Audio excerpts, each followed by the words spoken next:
Hi there, folks, and welcome to Untitled Japan's Real Estate Podcast. I'm your host, Ziv Nakajima again. Thanks for joining us today. Great to have you with us. And just before we start, quick reminder about one of our sponsors, Alex Watanabe from Snaps.talk Photography, super professional, super affordable photographer and videographer based in Tokyo. And he's the man to turn to if you've got any special event coming up, family event, business event, if you need high resolution photos for your company brochures or for your website, or if you just want a feel-good kind of personal photo portfolio for your next modeling gig application or just for your social media profiles, Alex is your guy. Again, very affordable, very professional, beautiful work, which you can check out on this episode's show notes. We'll link to his Instagram accounts and to a photo gallery for our own seminar, which he took for us last year. So hit him up on snaps.talk@gmail.com. That's snaps, as in picture, .talk, T-O-K, @gmail.com. He'll sort you out, guaranteed. Okay, so today, here's another rare kind of conversation that we don't often dive into here on the podcast. We regularly talk about investment properties, holiday homes, hospitality, Airbnb, commercial properties, but we very rarely feature a conversation with anyone who's actually buying their own home to live in here in Japan. And this isn't because we don't hear from these buyers or that we don't assist them, we definitely do, but simply because homeowner buyers tend to be a bit more private and publicity shy when it comes to laying down their lives on the airwaves, which is totally understandable. But we've been fortunate enough this week to actually speak with one of these buyers and potential clients who didn't mind us recording and publishing the conversation, which we promptly did. So I think this should be really good info for anyone out there who's in the market for a family home here in Japan.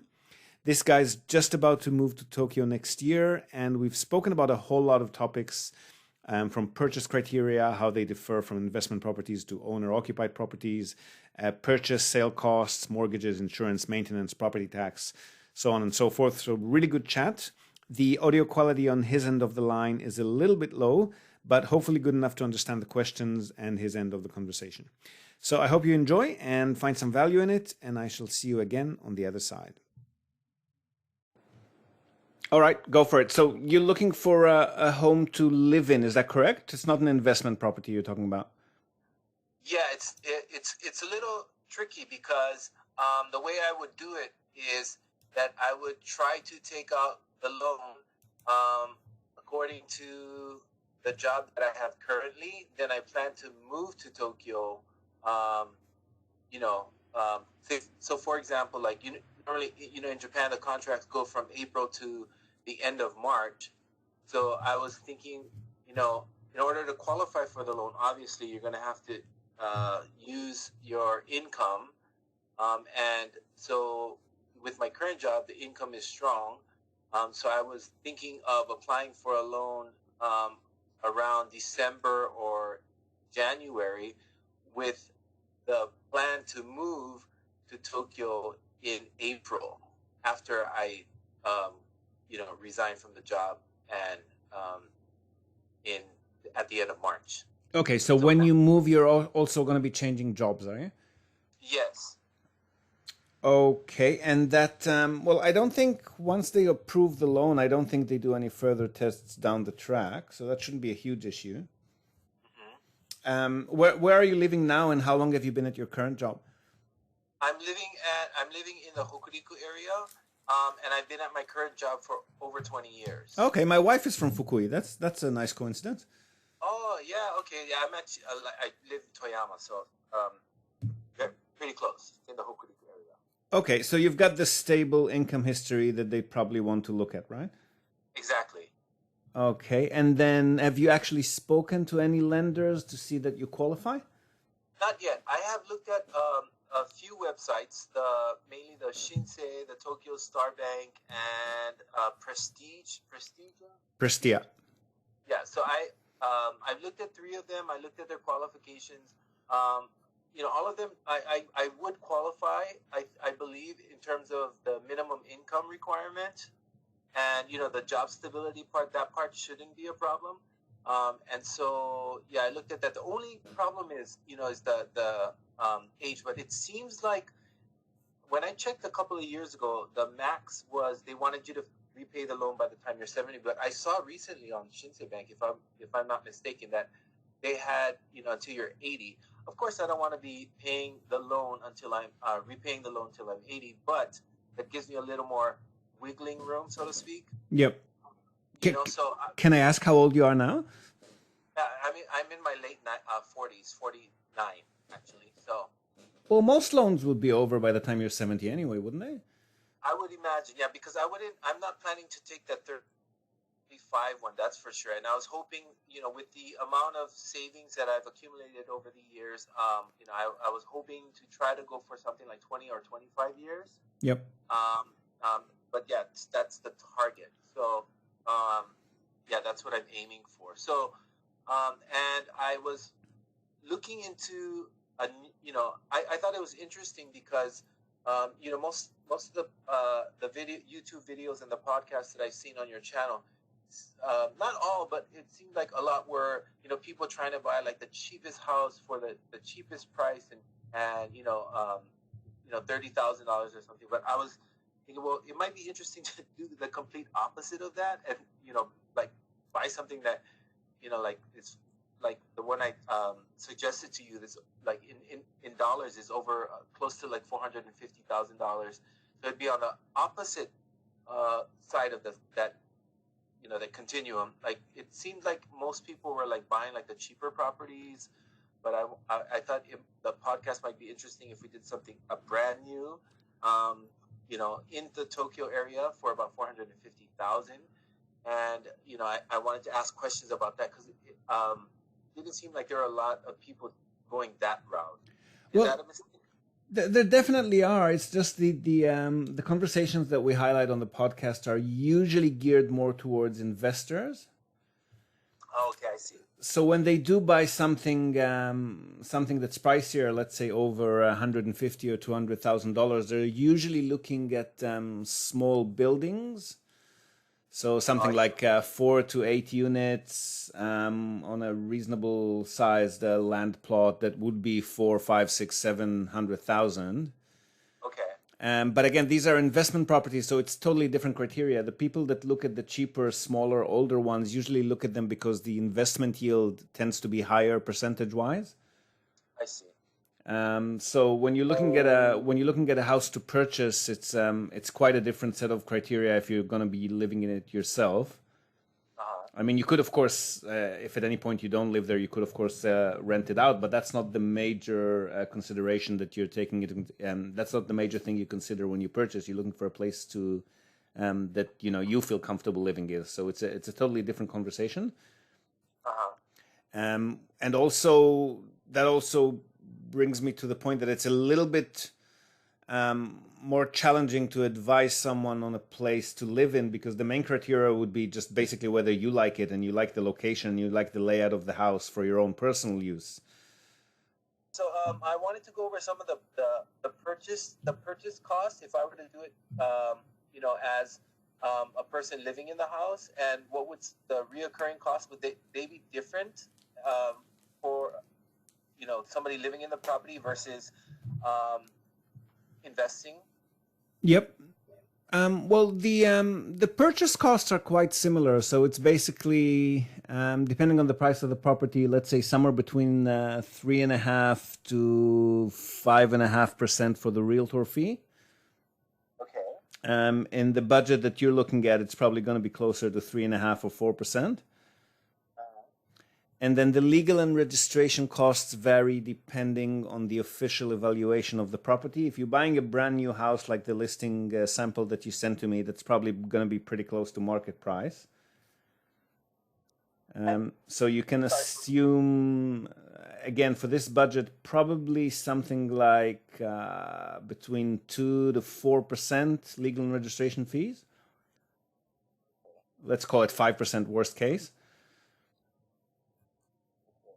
And then your purchase tax, which is a statement that you get anywhere between 6 to 24 months after settlement, is usually, again, it varies depending on the official eval, but it's usually about 2.5% of the purchase price. And then if you use someone like us to facilitate the purchase or conduct due diligence or attend and sign documents on your behalf and so forth, that's another similar to the realtor. So another in your budget, something like 3.5%, 3.3. Okay, so um, I see. So it would. I mean, if so, without the buyer's agent, we're looking at like about let's say roughly about 13% of the purchase price. Yeah, probably closer to 10% without the buyer's agent, maybe up to 13, 14 if you use someone like us. Okay, 13%. Yeah, So and then on ongoing management, if you own the entire structure, there's not any monthly fees that you need to pay anyone. And with a brand new construction, you wouldn't have much to maintain in the course of the first 10 years or so. Following that, once it gets to about 10 years, it's probably a good idea to put aside conservatively something like 10%. Sorry, I was going to say 10% of your income, but you're not going to have any income. So let's call it a few $1,000s, maybe a couple of $1,000s a year just for maintenance, repairs, that sort of thing. As the structure gets older, especially if it's, again, like you've sent to me, something that's based a wooden-based structure or steel-framed wood, those expenses tend to build up more. So once you reach 20, 25 years of age, you're probably looking at a bit more maintenance expenses on an annual basis. The official lifespan for tax purposes, I think, is 27 or 28 years, during which they consider the structure to have totally depreciated if it's a wooden structure. Yeah. That's not to say that you're going to have to completely rebuild the place after 28 years, but maintenance does tend to build up after that. So, for example, the house that we lived in before we moved to where we're currently living was about 30, 35 years old. And then we started looking at expenses like structural maintenance, do the roof again, termites, exterior, and that all started to build up quite significantly. So there was something like, I'd say it started coming up to something like $4,000 or $5,000 a year just in maintenance. At which point we personally decided to move into a mansion rather than focus on that. But it's entirely up to you. I mean, depending on where you'll be wanting to live, it's hard to estimate in advance 20, 25 years. Sure. But the expenses do tend to build up. Having said that, if you've purchased in a good place and the location that you've highlighted for me in that sample listing does seem to be like a very good area. Yeah, yeah, so in those kinds of places, again, no crystal ball here, but it's far more likely that the land at least will retain its value over time. So you're probably going to be well placed to either refinance for renovation or rebuilds or anything of that sort, or simply, if you are that way inclined, to simply sell the property and purchase another one. But that's, again, when you're an owner-occupier, that there's a whole different set of criteria that comes into play, whether you like the place, you want to stay in the neighborhood, whether you're interested in moving to anywhere else. I mean, you probably don't know to say that now for 20 years ahead, but even then it wouldn't be really a financial decision. It'd be more a life choice sort of decision. So that would totally depend on your individual circumstance. Sure.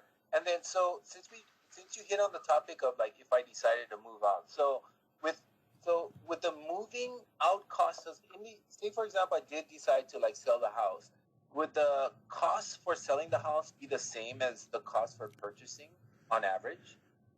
No, the legal and registration fees are borne by the buyer.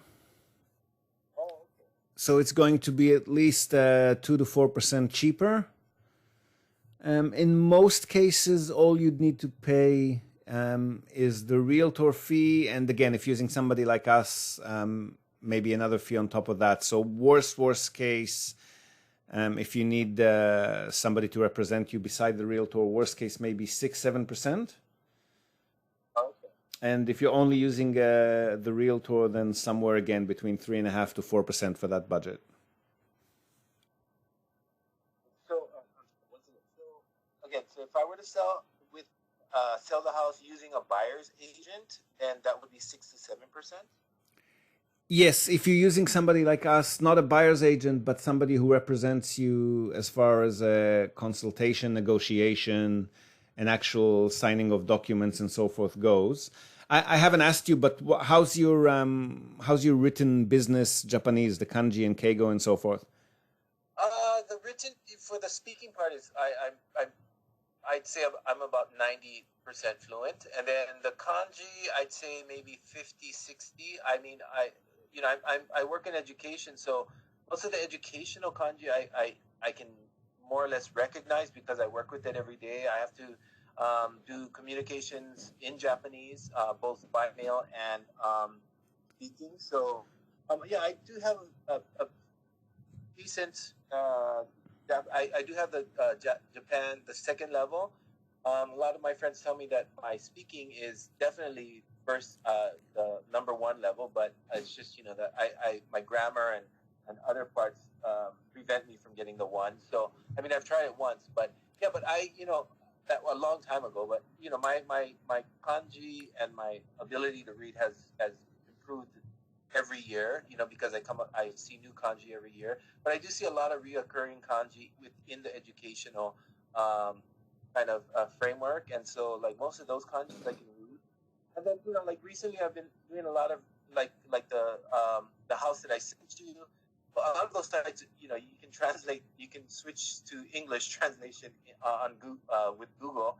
So I tend to look at them in English. But if I had to look at the contract, I like some of the obviously I just to put out there, I do have a house. Currently have a house. I own a house in America, and so I mean I am familiar with the general contracts. I know they're not the same, but I do have an idea of what the process is like for buying a house. I actually refinanced my loan this summer, and so I went through the loan process again the second time, and so I do have kind of an idea of the. So even though it's in Japanese, I do have kind of an idea of the framework. Although it's not the same, I do know what things need to happen. Like I know that at the end of the loan, I need to make sure that I have the deed to the house and the title is clear and it's mine and there's no liens on the house and so on and so forth. But yeah, I don't know all those terms. I in Japanese, and sometimes I might not be able to read the kanji, but I'm pretty quick on picking up on things if I have the the kind of background. Yep. Of having purchased already. Yeah, well, the reason I'm asking is not for practical expertise in that. It's just that legally, the realtors who are conducting the sale are not allowed to conduct a contract signing meeting and so forth with you unless you're 100% fluent in the legal and financial terms and the kanjis that are going to be included in those documents. Okay.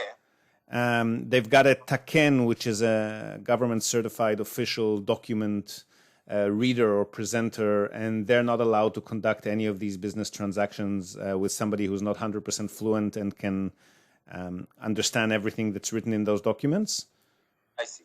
I mean, for us, that's the main reason that you might need somebody like us, or alternatively, if you've got a native Japanese or 100% legal business fluent Japanese person who can accompany you as an interpreter, then you probably don't need somebody like us, but otherwise you might need us just to legally conduct the transaction. I see. Yeah, so in that case, I probably might need either you or some company like yours to help me. Yeah, because I definitely would not be able to understand all those legal terms. Okay. And especially if it's conducted in that format. Okay, so from that aspect, let's take into consideration something like worst case 13% purchase cost and 7-8% sale cost. So 13% during the purchase cost, and then 7 to 8% for the sales. Worst case, it'll probably come up to something like 11% and maybe 7%, but let's take it on a worst case basis. I see. Okay, so which I mean, which would bring the purchase cost to, in addition, like 55,000 at 13%, and then probably half of that for the sales. Correct. So with the purchase, so I have a couple questions. So the fire insurance, is that included in the purchase cost? The insurance is something that we take into account on the upkeep or management, not for purchase costs. Okay. It is cheaper. It is cheaper if you purchase it 5 years in advance. So then it would be an expense that you would be paying on purchase, but then every 5 years you have to pay it again. So we factor it in under management. Oh, I see. Okay, because I was looking at some other YouTube videos, and they actually calculated the fire insurance into the purchase cost, and it was like 250,000 yen, and I was wondering if that. I was thinking, wow, is that for the like 1 year, 2 years? So I was wondering if that's. I didn't see the insurance in your example, but I have seen insurance calculated into the purchase cost in other examples on YouTube. So well, I mean, factoring it into the purchase cost is a little bit misleading because it's not an expense that is just a one-off. You do have to renew it every 5 years. I'll just have a quick look at something similar that we've helped somebody purchase recently, and I'll tell you what the insurance. I think, from memory, I think that's probably a 5-year policy. But just give me a split sec. I'll just quickly have a look. I mean, if I'm just using that example that I told you about, 250,000 yen, and if in fact it is a 5-year policy, that means the monthly bill would be like about $42,000, $42 or like 4,100 yen. Does that kind of sound correct? Monthly. Yeah. If you use 250,000 over 60 months. Yes, I think that's about right. But I'm really trying to open this Excel. Oh, here it comes. Hang on. He's almost with us. Okay, so I'm looking at a structure that is 125 meters in size. So slightly larger than yours. Yours was 91 from memory. Yes, that's right. And he's paying for insurance.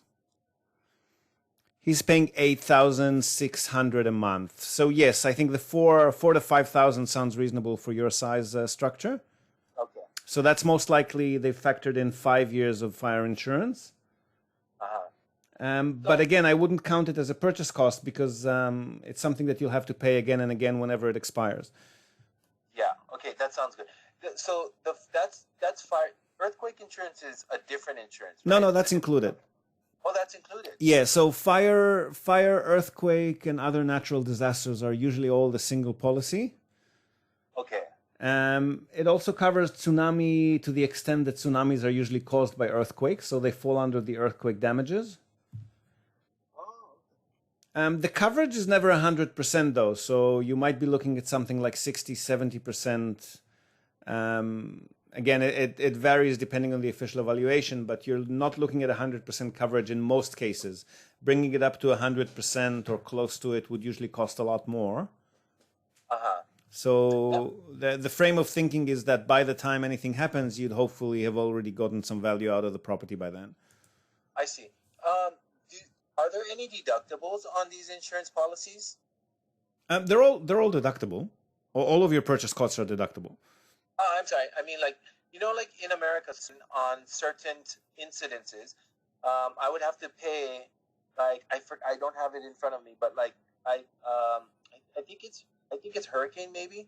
Hurricane, I'd have to pay the first $3,000, and then after I pay that first $3,000, then the insurance will kick in. That's the deductible. Oh, you mean your excess? Okay, yes, that applies to these policies as well. It depends again. Okay.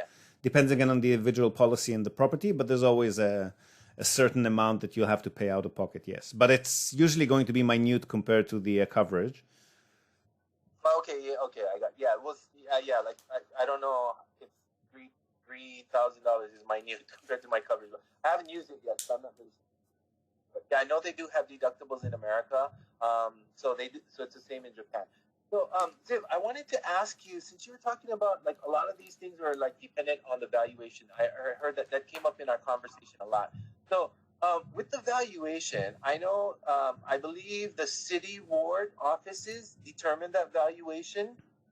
Correct. When they issue your property tax statement every year, then they'll base the property tax on what they believe the valuation is, and that'll appear in the statement.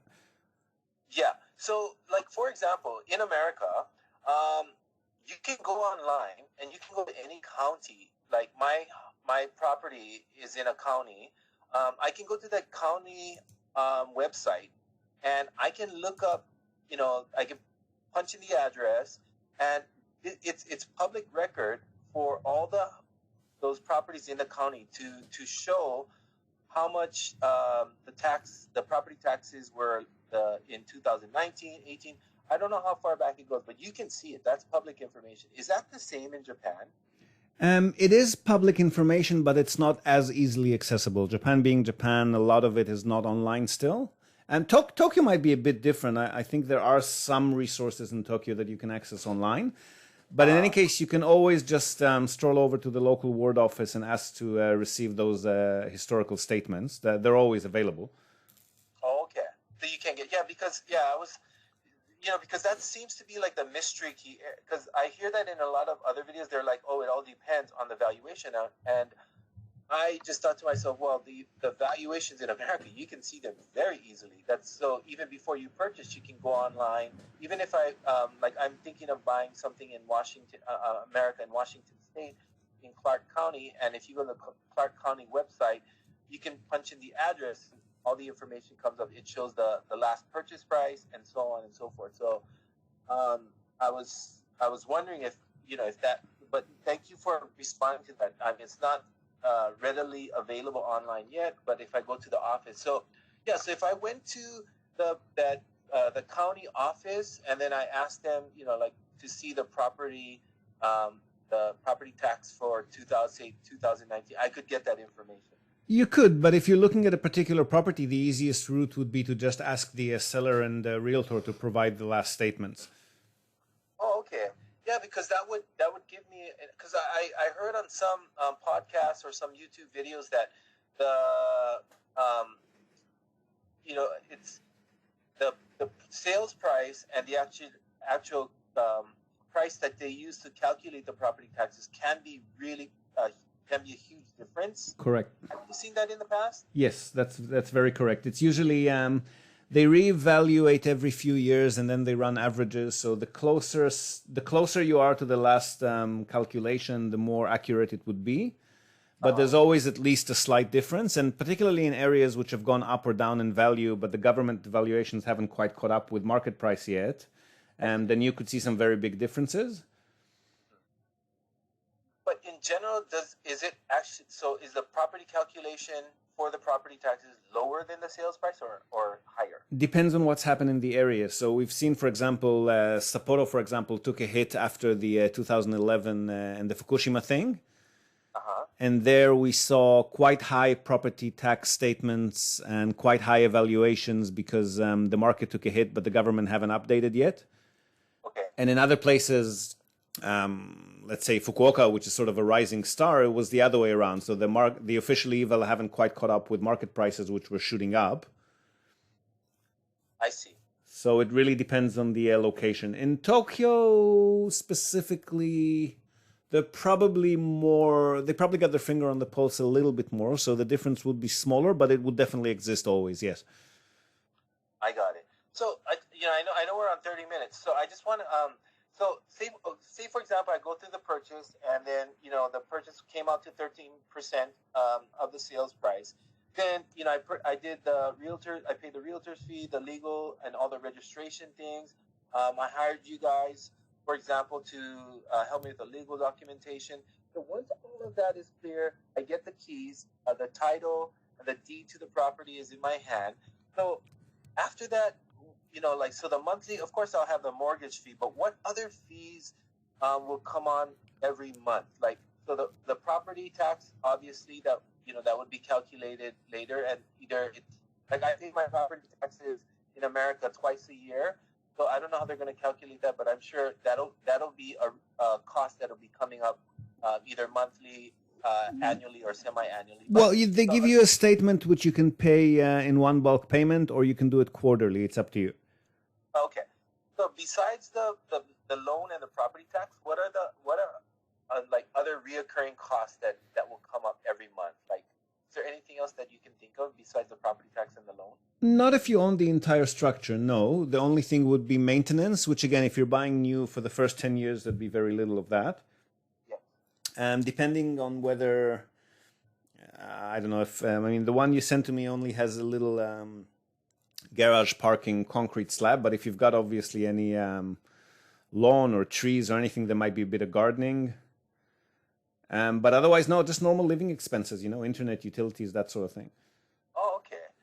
And so I see a lot of these properties that are like either they're being torn down and rebuilt, sometimes in like next to older homes. Are there any like red flags or anything that you would say be cautious about? Like if like your house is brand new and the adjacent lots are not new, or the right side you have a small little company, and the left side you have like another property owner.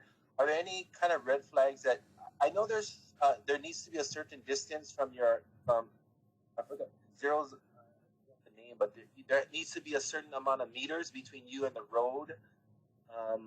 Well, that's only an issue if you buy secondhand, because then if you buy something that's 20 or 30 years old, then zoning regulations might have changed since build.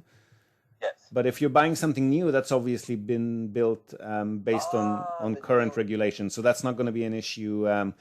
When you rebuild down the track, if regulations have changed, then you might need to leave the base intact and reconstruct on top of the existing concrete base, which would make it a renovation rather than a rebuild. And then you wouldn't necessarily have to comply with new building regulations.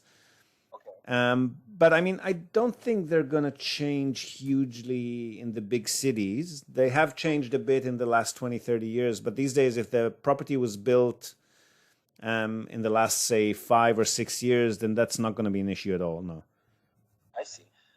Okay, and then I guess my last question would be, with the coronavirus, how do you anticipate the market in Tokyo? Do you think so for example, I can't move right away. I don't expect the move to be next March, just because it's too early. I still need more time to get all my stuff kind of organized, and so at earliest I'm looking at 2022 to make the big move. So I'll be making big decisions about this time next year. But how do you see the market moving in about a year? Well, Tokyo was bubbling up before Corona. It was very close to where it was pre-1990s bubble days. Yes. And now the market is a lot softer. So if you do have an option at all, it's probably a good idea to purchase, or at least seal the deal and get the price locked in now if you can, especially now that they've got the vaccines coming. Because now prices are a lot softer, especially in Tokyo, Osaka, Yokohama, and those kind of areas. So if it's at all possible for you to lock in a deal in the next few months, you're probably looking at a better price. Whether that will go up or down or remain stable once the crisis passes, I have no idea, unfortunately. It looked like it was going up significantly for a long time, but then that never really, the economy was doing well, but it never really trickled down to salaries, which means that rents were also quite stagnant. But for owner-occupier properties, which is the ones that you're looking at, it's a bit of a different situation. It's just a matter of what people will agree to pay to live in that place rather than rental yields. So that market is a bit more fluid. So it probably has a bit more room to grow post-corona, and once they re-announce, once they lock in the date for the Olympics, that's probably going to boost market up at least a little bit until then. Yeah. So yeah, I'd say the next few months are a very good time to buy. Beyond that, anyone's guess. I wish I had a crystal ball, but I don't. Okay. Yeah, great. So do you have any plans to host a conference in the near future, anywhere in Japan, or are you doing most of the stuff just online? Well, we were planning another seminar for Osaka just before Corona hit, but at the moment that's all on hold. Okay. If and when again the crisis passes, then yes, Osaka is probably. We've done Tokyo, we've done Fukuoka, so Osaka is probably next on the list, and then we'll probably circle back to Tokyo again in the next 2 or 3 years. But again, everything's been put on hold at the moment, so it's hard to say. Okay, well, definitely keep me in the loop, and this was an awesome talk. I don't want to take up too much of your time. I know you're a busy man, but I really enjoyed all the advice. And yes, so I still have a lot to consider. I'm going to crunch the numbers again, but I'm going to use the numbers that we talked about with the sales, a 13% purchase cost, 7 to 8% if in the event that I have to sell it for the sales cost, and then I'll crunch the numbers. And I'll keep you in the loop and let you know what's going on. Not a problem. Just one thing that we haven't mentioned: there is capital gains tax if your property actually ends up netting you more than it did when you bought it. Yeah. If you sell it within 5 years from purchase, that capital gains tax doubles. Okay. It's probably not going to be an issue for you. And to be perfectly honest, I don't think there's going to be huge upticks in price. At least in Tokyo in the next, it's pretty much gone up as far as it can before Corona. But just in case that does become an issue, there could be something like 20 to 25% capital gains tax if you do net a profit. Yeah. Okay. I figured that. Yeah, I think I saw that in your one of your YouTube videos as well. So I'm looking at least 5 years. So more like 10, but yeah, at minimum 5 years. So hopefully I'll be able to avoid that that capital gain. Yeah, look, capital gains are not a huge issue in Japan, to be perfectly honest. It's not really a capital gains oriented environment. Yes. But if it is, all the better for us, right? Exactly. Yeah. So fortunately, my first the property that I currently own, it's in a market where it appreciates a lot. So so that's I know I'm not going to get much appreciation in Japan, but I want to live and I just want to try living in Tokyo. It's been a dream, and I've lived here for a long time, but I actually want to give Tokyo a chance, and then decide what I want to do from there. It's a big difference, Hokuriku to Tokyo. I think you'll enjoy that. Yeah, I've been here for a long time, and and the happiest times is when I go to Tokyo. When I go to Tokyo often, so I figured I may as well just make it a lifestyle, and where I don't have to get on the train and I just step out of my door and I'm there. So that's the consideration right now. So well, hopefully by next year or what, we'll be able to catch up for lunch or drinks in Tokyo as well. Definitely, I would love that. Please let me know when you're in Tokyo, and I'll try to see if I can arrange my schedule to come out there. Or if you do have that seminar in Osaka, if I'm free, I would definitely like to come out and meet you in person there as well. Not a problem. I think you've joined our mailing list, right? I saw that Pretty was exchanging a few emails with you on that. Yes. I'm on there. So whenever you guys decide on doing it, hopefully it comes through, and then I'll look at my schedule and I'll try to be out there. Brilliant. Okay. All right. Good speaking with you. Thank you so much for your time. Pleasure. And call me if you ever want to do another podcast. Shall do. Thank you. Okay. You take care. You Goodbye. too. Bye. All right, so there you go. Hopefully some good and valuable content for anyone out there who's in the process of moving to Japan or buying their first home here. And if you are in the process of moving to Japan, this is probably a good time to tell you again about our other sponsor, immigration lawyer and administrative scrivener Hiroshi Shimizu. And he can help any of you out there who are in need of some advice, consultation, or assistance in the process of applying for any kind of visa, whether it's a business visa, spouse visa, anything else. And also in the process of setting up a local company. So if you need a local company for the purpose of getting that business visa or to qualify for investment loans, which we've also discussed here on quite a few occasions, or both, don't be shy, hit him up on info@h-shimizu-office.com. Or just pick up the phone, give him a call. That's +81 for Japan if you're calling from overseas, or 0 if you're calling from inside Japan, 92732-7755. And Shimizu-san, like Alex, is very affordable, very knowledgeable, already helped quite a few of our acquaintances, so he can definitely help you as well. So that's it from us for today, folks. We hope you've enjoyed this conversation that we've had. Do let us know if you did. Leave us a comment in the comments section if you found it in one of your social media feeds, or a rating or review on the iTunes store if that's where you happen to be tuning in from. We would love to know what you think. And if you'd like to be featured on the podcast and let the world know about your business here in Japan, or if you've got any sort of product, service, or project that's somehow related to Japan that you want more people to know about, our sponsorship programs are very flexible and very affordable. Just ask us about them and we'll give you the rundown. So we hope to have you with us next time. And until then, from all of us here at NTI, we wish you a great day or night ahead. Yoroshiku.